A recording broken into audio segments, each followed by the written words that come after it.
Hello दोस्तों, welcome back to my channel. अगर आपने अभी तक मेरे चैनल को सब्सक्राइब नहीं किया है तो जल्दी से मेरे चैनल को सब्सक्राइब कर दें। एपिसोड 4 की शुरुआत में हीजू बहुत ज्यादा शॉक में होती है कि आखिर यान ने इसको किस क्यों की है। तो यान कुछ देर बाद हीजू को आहिस्ता आवाज में बताता है कि कोई हमारी फोटोग्राफ्स खींच रहा है। हीजू कहती है कि अगर ऐसी बात है तो हम फिर से ट्राई करके उन्हें ज्यादा बेहतर फोटोज दे सकते हैं ताकि सब कुछ ओरिजिनल लगे। इस बात पर यान हंसने लगता है। ये फोटोज वायरल हो गई होती है। अगले दिन पैलेस में यान सुनता है कि सर्वेंट्स इन्हीं दोनों के बारे में बात कर रही होती हैं। अब इन्हीं फोटोज की वजह से आज बोर्ड की मीटिंग बैठ गई होती है। सब लोग यान को ये कह रहे होते हैं कि इसे रूमर्स डिनाई कर देने चाहिए। तो यान कहते हैं कि अगर ग्रैंड प्रिंस किसी लड़की को किस करता है और उसके बाद वो इस रूमर को डिनाई कर देता है तो भला मेरी क्या इमेज पब्लिक के सामने जाएगी। मिस्टर एनपियोंग कहते हैं लेकिन तुम तो उस लड़की की आइडेंटिटी के बारे में जानते ही हो, वो रॉयल फैमिली को डिजर्व नहीं करती। लेकिन यान प्रेसिडेंट मेन से कहता है कि तुम मेरी तरफ से पब्लिक स्टेटमेंट जारी कर दो। प्रेसिडेंट मेन यान से कहता है कि सबसे सेफ रास्ता यही है कि तुम अपने रिलेशनशिप के रूमर्स को स्टेटमेंट में कंफर्म कर दो, लेकिन साथ में ये भी मेंशन करो कि तुम दोनों के बीच शादी की कोई बात नहीं हुई। एक यंग पेयर का रिलेशनशिप स्टार्ट होना और ब्रेकअप होना नॉर्मल सी बात है, इससे रॉयल फैमिली की इमेज को ज्यादा नुकसान नहीं पहुंचेगा। यान कहता है कि ठीक है, लेकिन मिस्टर एनपियोंग कहते हैं कि उसको तुम्हारे प्राइवेट रेजिडेंस से जाना होगा। तो यान कहता है कि मेरी वजह से हीजू का अपने घर में ही रहना सेफ नहीं है, उस पर कई बार अटैक्स हो चुके हैं। अगर हीजू के अकेले रहने की वजह से उसे कोई नुकसान पहुंचता है तो क्या उसकी जिम्मेदारी आप लेंगे। यान कहता है कि हो सकता है कि हमारा ब्रेकअप हो जाए, लेकिन ये भी पॉसिबिलिटी है कि वो मेरी वाइफ बन जाए। ये बात सुनकर सभी मेंबर्स बहुत ज्यादा शॉक हो जाते हैं कि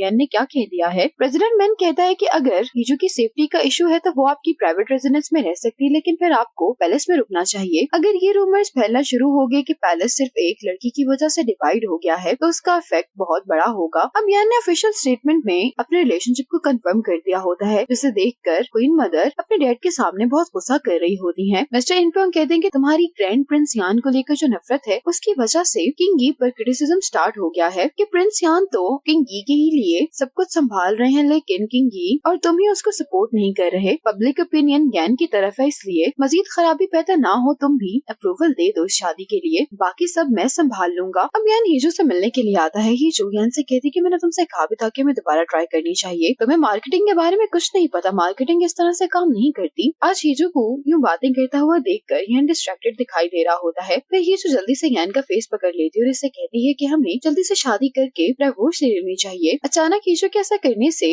यान सरप्राइज दिखाई दे रहा होता है और इसे कहता है कि royal weddings step by step होती हैं। हीजू कहती है कि क्या तुम्हारे पास इतना टाइम है साया करने के लिए, लेकिन मेरे पास नहीं है। यान कहते हैं लेकिन क्या हम इतनी जल्दी में शादी कर पाएंगे। हीजू कहती है कि जब आप कोई ऐसा काम करने की कोशिश कर रहे होते हैं जिसके सभी खिलाफ हो तो फिर आप अपनी ऑपोजिट पार्टी को सोचने के लिए ज्यादा टाइम नहीं दे सकते। हीजू यान के पास आकर पूछती कि क्या तुम्हारे पास फ्री टाइम है, तो यान नर्वस दिखाई दे रहा होता है। इससे पूछता है कि तुम अचानक मुझसे ये सवाल क्यों पूछ रही हो। यान नर्वसली कहता है कि मेरे पास थोड़ा सा फ्री टाइम है। तो हीजू इससे कहती है कि मैं तुम्हें कहीं पर लेकर जाना चाहती हूँ। यान से पूछ रहा होता है कि क्या मैं वाकई में आज का सारा स्केड्यूल फ्री कर दूं। तो यान गुस्से से इसको देखता है। तो यान कहता है कि मैं तो ये सिर्फ आपके लिए कह रहा हूँ, फिर आपको कल बहुत काम करना पड़ेगा। यान कहता है कि वो प्रिंसेस डियाना बनना चाहती है तो मैं फिर क्या कर सकता हूँ। ये सुनकर यान हंसने लगता है। तो यान कहता है कि क्वीन मदर जानती है कि कुछ टाइम बाद ये ट्रेंडिंग टॉपिक नहीं रहेगा और सब लोग इसके बारे में बात करना छोड़ देंगे, लेकिन मैं ऐसा होने नहीं दूंगा। अब हीजू अपना स्टाइल चेंज करके यान के सामने आ जाती है। यान हीजू को देखकर वाकई में सरप्राइज होता है क्योंकि हीजू इस नए स्टाइल में काफी अच्छी लग रही होती है। किम यान से पूछता है कि हीजू अच्छी लग रही है ना, लेकिन यान कहता है कि तुम प्रिंसेस नहीं लग रही। ये सुनकर हीजू को गुस्सा आ जाता है कि ये इतने टाइम से तैयारी कर रही थी और यहाँ से गुस्से में चली जाती है। यान हीजू को इस तरह से देखकर हंसने लगता है। हीजू फिर से तैयार होने के लिए गई होती है, इसलिए तीनों इंतजार कर रहे होते हैं। इस बार हीजू अपने नॉर्मल स्टाइल में ही बाहर आती है। ये देखकर किम कहता है कि मैं जल्दी से इनका स्टाइल चेंज कर देता हूँ, लेकिन यान कहता है कि इसकी कोई जरूरत नहीं है। यान जल्दी से हीजू को लेता है और यहाँ से चला जाता है। अब जाते हुए हीजू अपने बाल सेट कर रही होती है। मिरर को एक साथ पकड़कर बाल ठीक करने में इसको मुश्किल हो रही होती है, इसलिए ये मिरर यान को पकड़ा देती है और खुद अपने बाल ठीक करने लगती है। ये देखकर यान सरप्राइज हो रहा होता है कि कैसे प्रिंस यान से काम करवा रही है। यान मिरर में देखते हुए कहता है कि बहुत प्लेन लग रहा है। हीजू कहती कि मैं तुम्हारा मतलब समझ रही हूँ। यान का ड्रेस वाकई में बहुत ओल्ड फैशन और बोरिंग सा लग रहा है। हीजू यान का ड्रेस ठीक करने लगती है तो यान इसको फौरन रोक देता है। तो हीजू कहती है कि क्या तुम शर्मा रहे हो। तो यान जल्दी से कहता है कि प्रिंस कभी शर्माता नहीं है। हीजू यान का पॉकेट स्केयर निकाल कर कहती है कि अब थोड़ा बेहतर लग रहा है। तो यान हीजू से कहता है कि मैं यान की नहीं बल्कि तुम्हारी बात कर रहा था। ये सुनकर यान हंसने लगता है और हीजू ये सुनकर शॉक होती है और फिर से मिरर में अपने आप को देखते हुए कहने लगती है है कि मैं तो चमक रही हूँ। मिरर में खुद को देखकर हीजो कहने लगती है कि मैं तो बहुत सुंदर लग रही हूँ। इसके कॉन्फिडेंस को देखकर यान हंस रहा होता है। अब चूंकि ये लोग पब्लिक प्लेस में आए होते हैं तो हियोन यान से कह रहा होता है कि अभी भी देर नहीं हुई, मैं रॉयल गार्ड्स को बुला लेता हूँ। लेकिन यान कहते हैं कि मैं उनके बगैर ही ठीक हूँ। ये लोग बेसिकली बेसबॉल मैच देखने के लिए आए होते हैं। हीजो यान के लिए एक शर्ट लेकर आती है, कहती है कि हमें मैचिंग शर्ट्स पहननी चाहिए। लेकिन हियोन कहता है कि प्रिंस ये नहीं पहन सकते। हीजो कहती है कि इसमें पॉलिटिकल एक्सप्रेशन क्या है, हम तो मैच देखने के लिए आए हैं। तो हियोन कहते हैं कि प्रिंस की प्राइवेट लाइफ पूरी तरह से प्राइवेट नहीं होती। हीजो कहती है कि अगर हम मैचिंग आउटफिट पहनते तो काफी न्यूज क्रिएट हो सकती थी, पर कोई बात नहीं है। हियोन से कहती है कि तुम पहन लो। हियोन ये सुनकर बहुत खुश हो जाता है। यान से कहता है कि ये शर्ट तो मेरे लिए परफेक्ट है। लेकिन यान ये सुनकर थोड़ा गुस्से में दिखाई दे रहा होता है, कहता है कि तुम ये नहीं पहन रहे हो। अब ये दोनों मैच देखने के लिए आ जाते हैं। इस मैच में प्रेसिडेंट मिन भी खेलने वाले होते हैं और कमेंटेटर्स आपस में बात कर रहे होते हैं कि प्रेसिडेंट मिन के बचपन का सपना ये था कि वो एक बेसबॉल प्लेयर बनते। प्रेसिडेंट मिन की परफॉर्मेंस काफी अच्छी होती है, इसलिए हीजो भी प्रेसिडेंट मिन को सपोर्ट कर रही होती है। लेकिन हीजो को प्रेसिडेंट मिन को सपोर्ट करता हुआ देखकर यान को ज्यादा अच्छा नहीं लग रहा होता। अब कुछ देर बाद प्रेसिडेंट मिन भी इन दोनों के साथ आकर बैठ जाता है। हीजो प्रेसिडेंट मिन को यहाँ पर देखकर बहुत खुश हो रही होती है और यान का मूड अच्छा नहीं लग रहा होता। ये यान से कहती है कि तुम साथ वाले चेयर पर हो जाओ ताकि प्रेसिडेंट मिन भी हमारे साथ बैठ सके। यान ऐसा करना नहीं चाह रहा होता, लेकिन हीजो के बार बार इंसिस्ट करने पर यान को ऐसा करना पड़ता है। हीजो ये स्नैक यान को खाने के लिए कह रही होती है, लेकिन यान इनकार कर देता है। तो हीजो उससे पूछती कि क्या तुम्हें भूख नहीं है। यान कहता है कि मुझे भूख तो लगी है। तो हीजो कहती है कि फिर तुम खा क्यों नहीं रहे, क्या तुम्हें ये पसंद नहीं है। जिस पर प्रेसिडेंट मिन कहते हैं कि यान सिर्फ रेस्टोरेंट का ही खाना खाता है। हीजो कहती है लेकिन क्यों। प्रेसिडेंट मिन कहते हैं क्योंकि इस तरह से प्रिंस की सेफ्टी को गारंटी किया जा सकता है। अब किस कैंप पर हीजो और यान आ जाते हैं। ये देखकर हियोन तो हमेशा की तरह बहुत परेशान होते हुए यहाँ पर आ जाता है और इशारों से सबको बताने की कोशिश कर रहा होता है कि प्रिंस किस नहीं कर सकते सबके सामने। यान यहाँ पर हीजो के कान में कुछ कहता है, जिसके बाद ये अपने फोन पर ये लिख कर कैमरा में शो करवाती है कि हम यहाँ पर किस नहीं कर सकते। अब हीजो और यान जब वापस जा रहे होते थे, प्रेसिडेंट मिन आकर हीजो से पूछते हैं कि क्यों ना हम दोनों साथ में डिनर पर चलें। ये देखकर यान बहुत जेलस हो रहा होता है। हीजो और प्रेसिडेंट मिन इनकी फेवरेट चीज खाने वाले होते हैं, इसलिए हीजो बहुत एक्साइटेड दिखाई दे रही होती है। तो ये यान से कहती है कि तुम मेरे बगैर ही पैलेस वापस चले जाओ, मैं प्रेसिडेंट मिन के साथ डिनर के लिए जा रही हूँ। तो यान कहता है कि मैं भी तुम्हें ज्वाइन करूंगा। हीजो ये सुनकर हैरान होती है। तो यान कहता है कि क्या ये अजीब नहीं लगेगा कि हम दोनों आए तो यहाँ पर साथ थे लेकिन साथ वापस ना जाएं। ये कहकर यान हीजो के लिए गाड़ी का दरवाजा खोलता है। हीजो बहुत प्राउडली हमेशा की तरह आराम से जाकर गाड़ी में बैठ जाती है। हीजो तो न्यूज और कैमरास में आना चाह रही होती है, लेकिन यहाँ पर रॉयल गार्ड्स ने अम्ब्रेला से एक शील्ड क्रिएट की होती है और हीजो यहाँ पर उछल उछल कर कैमरा में आना चाह रही होती है। हीजो को इस तरह से देखकर प्रेसिडेंट मिन हंस रहे होते हैं। अब ये तीनों रेस्टोरेंट में एक साथ खाना खाने के लिए आ जाते हैं। तो हीजो कहती है कि तुम स्टार्ट करो, हम तुमसे पहले नहीं खा सकते। अब यान फिर से खाना नहीं खा रहा होता। तो हीजो कहती है कि अब क्या प्रॉब्लम है, अब तुम रेस्टोरेंट में है। तो प्रेसिडेंट मिन कहते हैं कि प्रिंस यान रॉ खाना नहीं खा सकते, ये लॉ है। हीजो ये सुनकर बहुत ही ज्यादा सरप्राइज होती है कि तुमने कभी भी ये खाना टेस्ट नहीं किया। तो यान कहता है कि हाँ मैं ऐसा नहीं कर सकता क्योंकि फूड पॉइजनिंग का रिस्क इस तरह के खाने में बहुत ज्यादा होता है। हीजो ये सुनकर कहती है कि नॉनसेंस। यान तो ये सुनकर परेशानी हो जाता है कि हीजो को बिल्कुल मैनर्स नहीं है कि रॉयल फैमिली मेंबर के सामने क्या कह सकती है कि क्या नहीं। हीजो कहती है कि ना तुम स्ट्रीट फूड खा सकते हो ना ही ये खा सकते हो, तो भला लाइफ को तुम एंजॉय कैसे करते हो। ये सुनकर प्रेसिडेंट मिन कहते हैं कि इसी वजह से तुम्हें प्रिंस यान से शादी नहीं करनी चाहिए क्योंकि तुम्हें बहुत सारे रिस्ट्रिक्शंस का सामना करना पड़ेगा। ये सुनकर हीजो वाकई में थोड़ी परेशान हो रही होती है और यान से जल्दी से पूछती है कि तुम और क्या नहीं कर सकते। ये सुनकर यान को अपने बचपन का एक वाकया याद आ जाता है। यान अपने बड़े भाई के साथ खेल रहा होता है कि ये अपने भाई से कहता है कि मैं तुम्हारा गाउन पहनना चाहता हूँ। जब इसका भाई अपना गाउन इसको पहनाता है तो ये बहुत खुश दिखाई दे रहा होता है। इसके साथ ही इन दोनों के डैड यहाँ पर आ जाते हैं जो यान के मुंह पर थप्पड़ मार कर कहते हैं कि तुम्हारी हिम्मत कैसे हुई क्राउन प्रिंस की अथॉरिटी की इंसल्ट करने की। यान तो सिर्फ खेल ही रहा होता है और रोते हुए ये बाहर चला जाता है। अब यान को वो सारी रिस्ट्रिक्शंस याद आने लगती है कि ये रेड नहीं पहन सकता क्योंकि रेड सिर्फ राजा पहन सकते हैं और ना ही ये राजा से आगे कभी चल सकता है। तुम किसी भी चीज को क्वेश्चन नहीं कर सकते, तुम्हें राजा की हर बात माननी होगी। यानी इसकी बात का कोई भी जवाब नहीं देता और इसकी प्लेट में इसे खाना सर्व करते हुए कहता है कि तुम इसे खाओ क्योंकि तुम अभी इसे खा सकती हो, रॉयल वेडिंग के बाद तुम ये नहीं कर पाओगी। ये जो इस खाने को बहुत एंजॉय कर रही होती है क्योंकि इसका फेवरेट होता है। यान जब पैलेस वापस आता है तो कोर्ट लेडी इसे कह रही होती है कि आप भला रॉ फूड रेस्टोरेंट कैसे जा सकते हैं। तो यान यही कह रहा होता है कि मैंने तो कुछ भी नहीं खाया, लेकिन ये लेडी कहती है कि फिर भी आपको ये सब नहीं करना चाहिए था और ये हीजो को भी क्रिटिसाइज कर रही होती है। तो यान कहता है कि वो तो रॉयल फैमिली की मेंबर नहीं है इसलिए मैं उसको नहीं रोक सकता था। तो लेडी कहती है कि मुझे उसे डिसिप्लिन करना होगा। ये सुनकर यान को इशारा कर रहा होता है कि तुम्हें तुम्हें ये होने से रोकना होगा। लेकिन जैसे ही लेडी ने देखती है तो ये दोनों हंसने लगते हैं और इनकार नहीं कर पाते और यान कहता है कि मुझे आप पर पूरा भरोसा है। अगली सुबह